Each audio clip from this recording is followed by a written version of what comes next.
Musk అయినా ఈ నగరంలో పెట్టుబడులు పెట్టకపోతే ఏదో కోల్పోయినాం అనుకునే పరిస్థితి తప్పకుండా తీసుకొచ్చే బాధ్యత మన ప్రభుత్వం తీసుకుంటుంది. ఈరోజు యుద్ధ పరిస్థితుల్లో ఆనాడు ఇండియా పాకిస్తాన్ ఆపరేషన్ సింధూర్ జరుగుతున్నప్పుడు దేశం మీద దాడులు జరుగుతున్నాయి అనుకున్నా మనము ప్రపంచ అందాల పోటీలు మన నగరంలో నిర్వహించినాం. 118 దేశాల నుంచి ప్రతినిధులు వచ్చిండ్రు.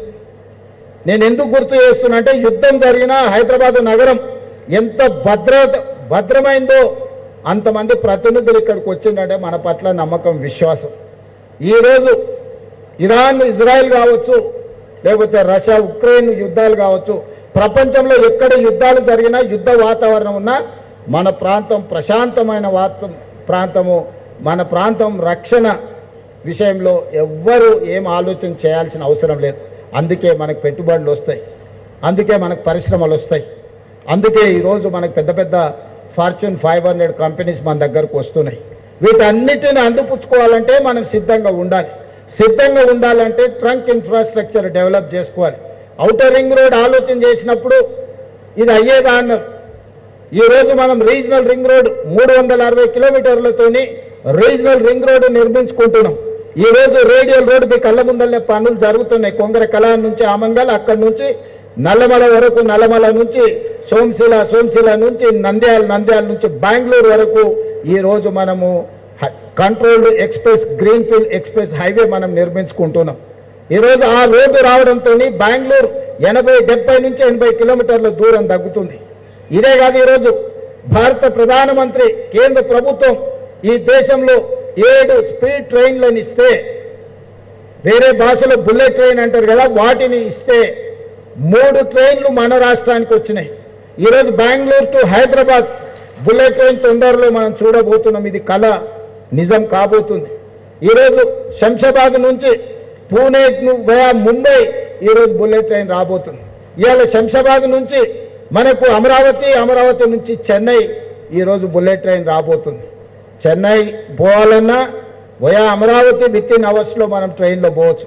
ఈరోజు శంషాబాద్ నుంచి బెంగళూరు పోవాలన్నా ఈరోజు బుల్లెట్ ట్రైన్ ఉంది. ఈరోజు శంషాబాద్ నుంచి పూణే వయా ముంబై పోవాలన్నా తొందరలోనే రాబోతుంది.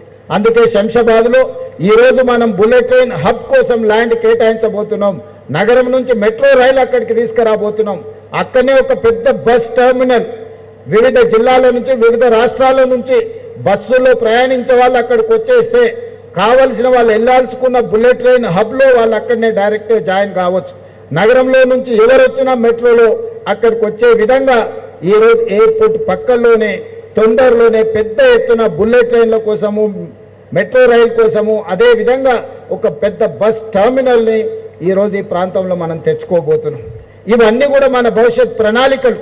ఈ భవిష్యత్ ప్రణాళికలు ముందుకు వెళ్ళాలి అని అంటే స్థానిక ప్రజాప్రతినిధులు సహకరించాలి. లీగల్ లిటిగేషన్స్ లేకుండా చూడాలి. అభివృద్ధి వాయిదా పడితే అంతకంత అంచనాలు పెరిగితే మనం ఏ అభివృద్ధిని కూడా అందిపుచ్చుకోలేము. మనకు అభివృద్ధికి సమస్యగా మారుతుంది. అందుకే రంగారెడ్డి జిల్లా మిత్రులందరికీ నా విజ్ఞప్తి, అద్భుతం రంగారెడ్డి జిల్లాలో జరగబోతుంది. ఇదే సిటీని నేను అటువైపు మేడ్చల్ సైడ్ అయినా కట్టొచ్చు. మా శ్రీధర్ బాబు గారు ఎప్పుడు అంటారు, మీరు ఇటు సైడే చూస్తున్నారు, మా కరీంనగర్ రోడ్డు దిక్కు నుంచి మీరేం మాకు అభివృద్ధి ఇస్తలేరని వారు అంటూ ఉంటారు. లేదా అటు పటాన్చెరు ఆ పక్కకు కూడా పోయి ఉండొచ్చు. కానీ నేను రోజు ఊరికి పోయేది ఈ పక్క నుంచో కాబట్టి అభిమానంతో ఇక్కడ ఈడ మీకు కాలుష్యకారమైన ఫార్మా ఇండస్ట్రీస్ పెడతా అంటే మీ జీవితాలలో ఈ విషం, ఈ కాలుష్యం ఉండొద్దు అని ఒక అద్భుతమైన నగరాన్ని ఆలోచన చేసినాం. దాని పేరు ఫ్యూచర్ సిటీ పెట్టుకున్నాం. కొంతమంది పడనోళ్ళు నచ్చనోళ్ళు ఉంటారు, కడుపులో నొప్పినోళ్ళు కూడా ఉంటారు. ఫ్యూచర్లో నాయకుడు ఫ్యూచర్ సిటీ కడతాడంట అని నేను చెప్పదలుచుకున్నా. మీరు ఏడ్చుకుంటూనే ఉండరు, నేను చేసుకుంటూ పోతూనే ఉంటాను. మీ ఏడిపే, మీ ఆర్తనాదాలే కుటుంబం అంతా కూర్చొని పెడబొబ్బలు పెట్టి ఏడుస్తుంటే అధికారం పోయిందని నా చెవులకు సంగీతం వినిపించినట్టుగా ఉంటుంది. శంకరాభరణం సినిమా చూసినట్టు అనిపిస్తుంది నాకు వాళ్ళ ఏడుపులు వింటుంటే. ఎందుకంటే వాళ్ళు దుఃఖం, బాధ, మేము దోసుకుందాం అనుకున్నాం, ఇంకా 10 ఏళ్ళు 20 ఏళ్ళు ఏలుకుందాం అనుకున్నాం, అర్ధాంతరంగా ఓ రైతు బిడ్డ వచ్చి గుంజుకొని పోయిండు అని వాళ్ళు ఏడుస్తారు. సహజంగా పోయినోనికి ఏడుపు ఉంటుంది, ఉండదా? రావణాసురుడు చచ్చిపోయినప్పుడు కూడా వాళ్ళ ఇంట్లో లేచి ఉంటారు కదా. కానీ రాముడు మంచి కోసమే రావణాసురుడిని చంపిండు కదా. బకాసురుడైనా లేకపోతే కుంభకర్ణుడైనా వీళ్ళందరూ కూడా వీళ్ళు అసుర అంటే రాక్షసులు. అట్లాంటి వాళ్ళే వాళ్ళందరికీ కులగురువు శుక్రాచార్యుడు. ఆ శుక్రాచార్యుడు దేవతలు తపస్సు చేసేటప్పుడు లోక కళ్యాణం కోసం పూజలు చేసేటప్పుడు ఆయనకి ఇద్దరు శిష్యులు మారీచుడు సుబాహుడు అని ఇద్దరు శిష్యులు ఉంటారు. వాళ్ళని పంపిస్తే వీళ్ళు యజ్ఞాలు యాగాలు చేస్తుంటే రక్తము మాంసం తీసుకొచ్చి ఆ యజ్ఞాల యాగాలలో వేసేటోళ్ళు. శుక్రాచార్యుడు దగ్గర కూర్చొని మారీచుడిని సుబాహుడిని ఊరి మీదకి వదిలేటోడు. ఇప్పుడు రాష్ట్రంలో కూడా అట్లనే నడుస్తున్నది. శుక్రాచార్యుడు ఫామ్ హౌస్లు ఉంటుండు, మారీచుడు సుబాహుడు మన చుట్టూతో తిరుగుతున్నారు. అందుకే మిత్రులారా, రాష్ట్రాన్ని అభివృద్ధి చేసుకుందాం. పనులు చేసే క్రమంలో 10 పనులు చేసినప్పుడు 1-2 తప్పులు దొరుకుతాయి. మనం ఇళ్ళలో పెళ్ళిళ్ళు చేస్తుంటాం, పత్రికలు ఇస్తాం, పక్కింటి వాళ్ళకు ఆఖరికి ఇవ్వచ్చు అనుకుంటాం. కానీ ఊరంతా రాష్ట్రం అంతా ఇచ్చొచ్చే వరకల్లా పక్కింటి వాళ్ళని మర్చిపోతాం. వాళ్ళు అనుకుంటారు, చూడు పక్కింట్లో ఆ మధ్యలో వాళ్ళ కోడిని రాయితో కొట్టినందుకు నాకు కార్డు ఇవ్వలేదు అనుకుంటారు. అవునా? వీళ్ళ కుక్క అరిచినందుకు తిట్టినందుకో వాళ్ళ కోడి పిల్లని రాయితో కొట్టినందుకో మాకు పెళ్లి పత్రిక ఇవ్వలేదు అనుకుంటారు. మనకు అట్లాంటి ఉద్దేశం ఏమి ఉండదు. పక్కింటి వాళ్ళు కదా ఎప్పుడైనా ఇవ్వచ్చు అనుకుంటాం. దాంతో కొన్ని అపోహల అనుమానాలు ఉంటాయి. మా ప్రభుత్వం చేసేటప్పుడు కూడా అది మూసీ నది పునర్నిర్మాణం కావచ్చు, లేకపోతే రీజనల్ రింగ్ రోడ్ కావచ్చు, భారత్ ఫ్యూచర్ సిటీ కావచ్చు, మెట్రో రైల్ నిర్మాణం కావచ్చు, ఏవి తీసుకున్నా ఈ పనులు వేగంగా చేయాలన్న ఆలోచనతోని ఎక్కడైనా చిన్న తప్పిదాలు దొర్లితే అది ఉద్దేశపూర్వకంగా మీకు ఇబ్బంది కలిగించాలన్న ఆలోచన ఈ ప్రభుత్వానికి కాదు. అనుకోకుండా ఏదైనా జరిగినా ఎంబడే వెనక్కి తిరిగి సర్దిద్దడానికి నేనున్నా. మీకు ఏదైనా సమస్య వచ్చి నిలబడి పరిష్కరించడానికి నేనున్నా. నమ్మకం పెట్టుకొని ముందుకు నడవండి. ఆ నమ్మకమే మనల్ని అభివృద్ధి పదం వైపు నడిపిస్తుంది. ఎప్పుడు చెడు చెప్పేటోడు ఉండనే ఉంటాడు. ఏ ఊరికైనా ఓ తాగుబోతాడు ఉంటాడు. అవునా? ఆ సినిమాలో ఏదో కుడి ఎడమైతే పర్వాలేదు అని పాట ఉంది కదా. ఇద్దరు రచయితలు కుడి ఎడమైతే తప్పే కాదని చర్చిస్తే అదెట్లా అని వాళ్ళు చర్చించుకుంటుంటే రాష్ట్ర రిక్ష దొక్కేటోడు చెప్పిండట, సార్ తాగుబోతున్న మాటలు మీరు వింటారా సార్? తాగి పాడిండు ఆయన. తాగినప్పుడు ఏదో మాట్లాడతాడు, దాని గురించి మనకెందుకని. ఇప్పుడు రాష్ట్రంలో మాట్లాడేటోళ్ళు కూడా గట్లాటోళ్ళే. వాళ్ళు మాట్లాడేటి వినకండి. ఆయన ఏదో 2 వేసి ఏదో మాట్లాడుతుంటాడు. 2 వేసి మాట్లాడే మాటలను మనం అంతా సీరియస్గా తీసుకోవాల్సిన పని లేదు. మనం ఈ నగరాన్ని అద్భుతంగా నిర్మించుకుందాం. ఇక్కడ అందుకే మొదట వచ్చేది ఏ సమస్య వచ్చినా పోలీస్, ఫస్ట్ రీచ్ పోలీస్. ఆ పోలీస్ కమిషనరేట్ ఇక్కడికి వచ్చిందంటే ఈ ప్రాంతంలో ఒక సంపూర్ణమైన విశ్వాసం వస్తుంది, ఒక నమ్మకం వస్తుంది. అందుకే పోలీస్ కమిషనరేట్ని ఇమ్మీడియట్గా నగరానికి కావాల్సిన అభివృద్ధి కార్యక్రమాలు ముందుకు తీసుకెళ్లే క్రమంలో future city office, skills university, police commissionerate వీటన్నిటినీ చెప్పినాం. ఈరోజు మిగతా పోలీసు మల్కాజ్గిరి కమిషనరేట్, ఇతర ట్రాఫిక్ పోలీస్ స్టేషన్లు అన్ని ప్రారంభించుకున్నాం. చివరిగా మా ఆదివాసీ బిడ్డలు చాలామంది వచ్చారు. ఈరోజు ఒకనాడు ఈ ప్రాంతంలో రైతులు భూమి కోసం కొట్లాడినప్పుడు, భూమి కోసం, భుక్తి కోసం, విముక్తి కోసం సాయుధ రైతాంగ పోరాటం చేసి నేల కొరిగిన వీరులు ఈ ప్రాంతంలో ఉన్నారు. అది కొమరం భీముడు కావచ్చు, రామ్జీ గోండ్ కావచ్చు, లేకపోతే చాకలి ఐలమ్మ కావచ్చు, లేకపోతే దొడ్డి కొమరయ్య కావచ్చు. ఇలాంటి వాళ్ళు ఎంతోమంది వీరులు నేల కొరిగిండ్రు సాయుధ రైతాంగ పోరాటం నుంచి. ఈరోజు ఆనాటి పోరాటాలు ఆ తర్వాత వచ్చిన పరిణామ క్రమంలో భూస్వాములు, జమీందారులు, జాగీర్దారులు ఆధిపత్యం చెలాయిస్తున్నప్పుడు, పేద ప్రజల మీద అమానుషంగా వ్యవహరిస్తున్నప్పుడు నక్సల్బరీ ఉద్యమం వచ్చింది. బెంగాల్లో ఉన్న నక్సల్బరీలో మొదలైన ఉద్యమం తెలంగాణ రాష్ట్రంలో దండకారణ్యం మొత్తం నల్లమల అటవీ ప్రాంతానికి వ్యాపించింది. ఆనాడు ప్రజలందరూ ఉవ్వెత్తున నక్సల్బరీ ఉద్యమంలో భాగస్వాములై కాకతీయ ఉస్మానియా యూనివర్సిటీలో ఇంజనీరింగ్ చదువుకుంటున్న గద్దర్ లాంటి వాళ్ళు కూడా నక్సల్బరీ బాట పట్టిండ్రు. ఆనాడు వాళ్ళు స్లోగన్లు ఇచ్చిండ్రు, దున్నేవాడికి భూమి అన్నారు.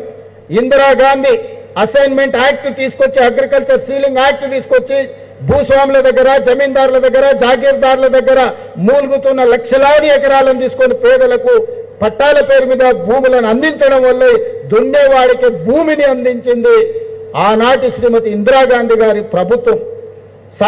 రైతు కూలీల కోసం రైతాంగ పోరాటాలు జరిగినాయి.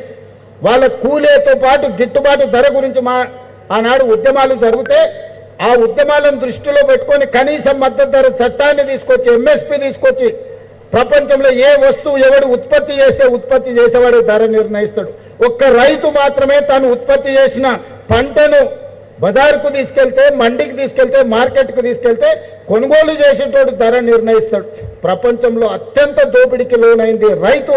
ఆ రైతును కాపాడాలని కనీస మద్దతు ధర చట్టాన్ని తెచ్చి ఈ దేశంలో రైతులను కాపాడింది, రైతులను ఆదుకున్నది ఇందిరాగాంధీ గారు, రాజీవ్ గాంధీ గారు. అదేవిధంగా రైతు కూలీ సంఘాలు, కూలీ దొరక్క అంబలి కేంద్రాలను చూసినా మనం. కరువు ఉన్నప్పుడు అంబలి కేంద్రాలను బస్టాండ్లో పోతే పెట్టేది. ఒక్క పూట తినడానికి కూడా కష్టం ఉన్నప్పుడు, కూలి పని కూడా దొరకక వలసలు పోతున్నప్పుడు ఉపాధి హామీ చట్టాన్ని శ్రీమతి సోనియా గాంధీ గారు తీసుకొచ్చి ఈనాడు గ్రామీణ ప్రాంతాలలో పేదవాడికి పని లేకుండా ఆకలితో చావద్దు, ఆకలితో పడుకోవద్దు అని ఈరోజు ఉపాధి హామీ చట్టాన్ని మన ప్రభుత్వం తీసుకొచ్చింది. కనీస మద్దతు ధర కావచ్చు, ఉపాధి హామీ పథకం కావచ్చు, రైట్ టు ఎడ్యుకేషన్ యాక్ట్ కావచ్చు, రైట్ టు ఇన్ఫర్మేషన్ యాక్ట్ కావచ్చు, చట్టాలన్నీ సవరించుకుంటూ పేదల కోసం పనిచేసారు. అందుకే ఈనాడు నక్సల్ బరి ఉద్యమాల బాట పట్టిన, అడవి బాట పట్టిన సోదరులకు అందరికీ మేము విజ్ఞప్తి చేసినాం. అయ్యా, మీ పోరాటం ఫలించింది, ప్రజల జీవన ప్రమాణాలు మారిపోయినాయి, పెరిగినాయి. మీరు అడ్డుకోవడం వల్ల గిరిజన ప్రాంతాలలో, తండాలలో, గూడాలలో, మారుమూల పల్లెల్లో ఈ ప్రభుత్వం చేయాలనుకుంటున్న అభివృద్ధి ఆగిపోతుంది. ఆ ఆదివాసి బిడ్డలకు ఉద్యోగ ఉపాధి అవకాశాలు కల్పిస్తాం, జనజీవన స్రవంతిలో కలవండి అని పిలుపునిచ్చినాం. మనం వచ్చిన తర్వాత ఇంతకుముందు సుమతి గారు చెప్పారు, శివధర్ రెడ్డి గారు చెప్పారు, 814 మంది నక్సలైట్లు ఉద్యమ బాటను వీడి జనజీవన స్రవంతిలో కలిసిరు. సెంట్రల్ కమిటీ మెంబర్స్ అందరూ ఈరోజు వచ్చిండ్రు. ఇంకా ఒకరిద్దరు పెద్దలు మిగిలిపోయినారు, వాళ్ళకు కూడా వయసు మీద పడ్డది. అందులో ప్రముఖ వ్యక్తి గణపతి. నేను ఈ వేదిక మీద నుంచి వారికి విజ్ఞప్తి చేస్తున్నా, ప్రభుత్వం మీ ఆరోగ్యం బాగాలేదని ప్రభుత్వం దృష్టికి వచ్చింది, మీకు అవసరమైన వైద్యాన్ని అందించే బాధ్యత రాష్ట్ర ప్రభుత్వం తీసుకుంటుంది, మీ ప్రాణానికి రక్షణ కల్పించే బాధ్యత మా రాష్ట్ర ప్రభుత్వం తీసుకుంటుంది. ఇక మీ ఉద్యమం ప్రజలలో ఉండి ప్రజా సమస్యల్ని ప్రస్తావించండి, అవి పరిష్కరించడానికి ప్రజా ప్రభుత్వం అందుబాటులో ఉంది. ఇంకెవరైనా అడవుల్లో ఉండి నక్సలైట్ ఉద్యమాలతోని ప్రభావితమైన వాళ్ళు ఎవరైనా ఉంటే జనజీవన స్రవంతిలోకి రాండి. మీకు ఆర్థికంగా మీరు ఉండడానికి మీకు అన్ని రకాలుగా ఈ రాష్ట్ర ప్రభుత్వం ఆదుకుంటుంది.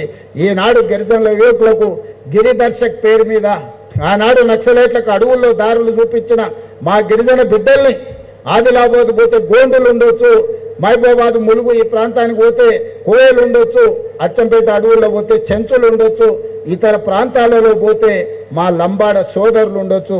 ఈ గిరిజనుల బిడ్డలను ఈ రాష్ట్ర అభివృద్ధిలో భాగస్వాములు చేసినప్పుడే నిజమైన ప్రజాపాలనను అందించినట్టుగా మేము భావిస్తున్నాం. అందుకే టూరిజం శాఖ నుంచి, అదేవిధంగా ఫారెస్ట్ డిపార్ట్మెంట్ నుంచి తెలంగాణ జరూర్ ఆనా అనే ఒక స్లోగన్ తీసుకొని ఎండోమెంట్ టూరిజం, ఫారెస్ట్ టూరిజం, ఈరోజు అన్ని టూరిజంలను అభివృద్ధి చేసి వీళ్ళకందరికీ ఒక ఉపాధి కల్పించాలని ఒక మంచి ఆలోచనతోని గిరిదర్శక్ కార్యక్రమాన్ని తీసుకొని ఆ పిల్లలకి ఈరోజు నియామక పత్రాలు అందించబోతున్నాం. మీరు ఎవరైనా మన వాళ్ళు ఎక్కడికెక్కడికో వెళ్తున్నారా, మన దగ్గర అద్భుతమైన సహజ వనరులు, ప్రకృతి సంపద ఉన్నది. మనం మన ఊర్లో పోవట్లేదు. మీరు ఒకసారి బొగతా వాటర్ ఫాల్స్ కానీ, ములుగు అడవి ప్రాంతంలో కానీ, లేకపోతే నల్లమల టైగర్ రిజర్వ్ ఫారెస్ట్లో కానీ, ఇవన్నీ ఒక అద్భుతమైన పర్యాటక కేంద్రాలు. మా జూపల్లి కృష్ణారావు గారు వాటిని ఇంకా అభివృద్ధి చేయడానికి ప్రయత్నం చేస్తున్నారు. వీళ్ళందరినీ కూడా అక్కడ గైడ్స్గా లోకల్ అసిస్టెన్స్ ఇవ్వడానికి వాళ్ళకందరికీ ట్రైనింగ్ ఇవ్వండి.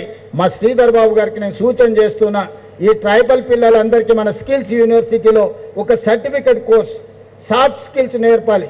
ఎలా వ్యవహరించాలి, ఎలా మాట్లాడాలి, హిందీ ఇంగ్లీష్ భాష మీద వాళ్ళకు కొంత పట్టు నేర్పితే ఎవరు టూరిస్ట్ వచ్చినా వాళ్ళు కమ్యూనికేట్ చేసుకోగలుగుతారు. వాళ్ళతోని వ్యవహరించే విధానంలో మార్పు వస్తుంది. ఫైన్ ట్యూన్ చేయడం, ఫినిషింగ్ క్లాసెస్ వాళ్ళకి చెప్పాలి. దానికోసం ఒక 6 months సర్టిఫికెట్ కోర్స్ పెట్టండి స్కిల్ యూనివర్సిటీలో. వాళ్ళకి స్టైఫండ్ ఇవ్వండి. 6 నెలలు వాళ్ళు ట్రైనింగ్ ఇచ్చినప్పుడు ఎవ్రీ మంత్ వాళ్ళకు 2000 3000 ఖర్చులకు ఇస్తే ఆ పిల్లలు ఇక్కడ ఎక్కడైనా ఉండి నేర్చుకుంటారు. కాబట్టి స్కిల్స్ యూనివర్సిటీలో ఈ పిల్లలకి మనము ట్రైనింగ్ ఇవ్వాల్సిన అవసరం ఉంది, సాఫ్ట్ స్కిల్స్ నేర్పించాల్సిన అవసరం ఉన్నది.